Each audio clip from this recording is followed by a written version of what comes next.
This is Mario Kart. It's one of the few games that can legitimately say it appeals to players of all ages. And because so many of us have played Mario Kart at one point or another, many of you are probably familiar with this scene. It's the final lap, you're in first place, and the finish line is within reach when suddenly, disaster strikes. A red shell kills your momentum, then another, and finally a blue shell finishes you off, for good measure. Your first place finish is gone, and the temptation to spike your controller is all too real. Some have gone so far to claim that Mario Kart 8's AI has gone too far and that the game is outright unfair. But is it? My name is NIKMOE, and this is Game Psych, a series in which we will explore how our favorite games affect our minds, and today I will be addressing the notorious AI of Mario Kart. Specifically, the AI drivers found in the newest version of the game, Mario Kart 8 Deluxe. First, let's identify the issue. Some players believe that the computer-controlled drivers of Mario Kart 8 are unfair, that they don't play by the rules, and that they have an unfair advantage over us, the human players. In order to understand why the AI in Mario Kart can seem so unfair, you first have to understand the basics of the game. Mario Kart at its most basic is a racing game, and like all racing games, you're not competing against the other racers so much as you are competing against the clock. As you learn the courses and master your vehicle, your times will gradually get faster. The better the time, the better the racer. Now, normally in racing games, when you screw up, you blame yourself. If I fly through a corner in Forza, it's because I was accelerating for too long in that last straightaway.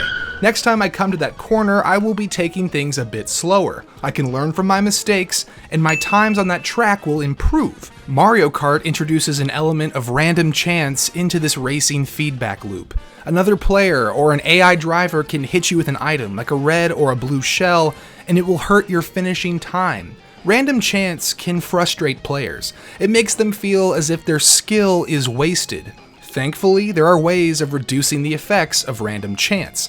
Defense is a huge part of playing Mario Kart effectively, and is one of the most overlooked aspects of the game when it comes to complaining about unfair AI. In Mario Kart, the items received in boxes vary depending on your position. Players in first place will receive weaker items to give players in the back a chance to catch up. Some call this rubber banding, but it's what makes Mario Kart such a rush to play. The race is never truly over until it's actually over. The oldest trick in the book is to drag a banana or a green shell behind you while you're in front, as this will help you deal with incoming attacks. And this is still a viable tactic. There's also the super horn, which can deflect incoming blue shells, but Mario Kart 8 Deluxe has added yet another dimension to defense. In Deluxe, the first place racer has coins to worry about. Coins are great for improving your top speed, but do absolutely nothing for defense. So picking up only coins while you're in first place will leave you exposed to incoming attacks. In order to better protect yourself, you're going to want to pick up as many items as possible to increase your chances of getting a super horn, green shell, or any other defensive item. In Kart 8, the best way to get a lot of items is to hit double item boxes, which have returned from Double Dash. The problem is these boxes aren't always in the most convenient locations, and you cannot swap items to save for later. Oftentimes, you'll have to choose whether or not to go for a double item box or take the fastest line around the corner. You need to choose between a better time or better items. Mastering these split-second decisions is key to staying ahead in Mario Kart 8 Deluxe, and when executed correctly, can save your lead despite multiple attacks from the drivers behind you. Now, I need to make something clear. A good defense in Mario Kart will never make you untouchable, but it can minimize the risk and help you win more races.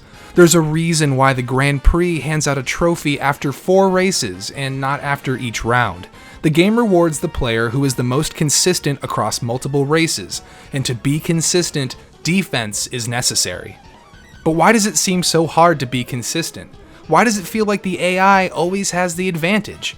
I believe this is a problem of perception. It's not that the AI is 100% unfair, it's that we perceive them to be unfair. Humans are better drivers than AIs in Mario Kart. Humans can pull off moves AIs never will, and to keep up with the humans, the AI drivers have to rely on the power items they receive from boxes, and that makes them feel cheap or unfair. Let me give you an example. Say you're playing multiplayer and you're in first place. You waste your only banana and your friend manages to connect a red shell and knock you out of first place. Obviously, you won't be happy with your friend, but ultimately you'll blame yourself for wasting the banana and failing to block his attack. However, if a CPU hits us with the same red shell while we're in first place, we don't see it as a good shot. We call it unfair. In both situations, the shell could have been blocked if we had a defensive item ready, yet one situation is much more acceptable than the other, and this is just human nature.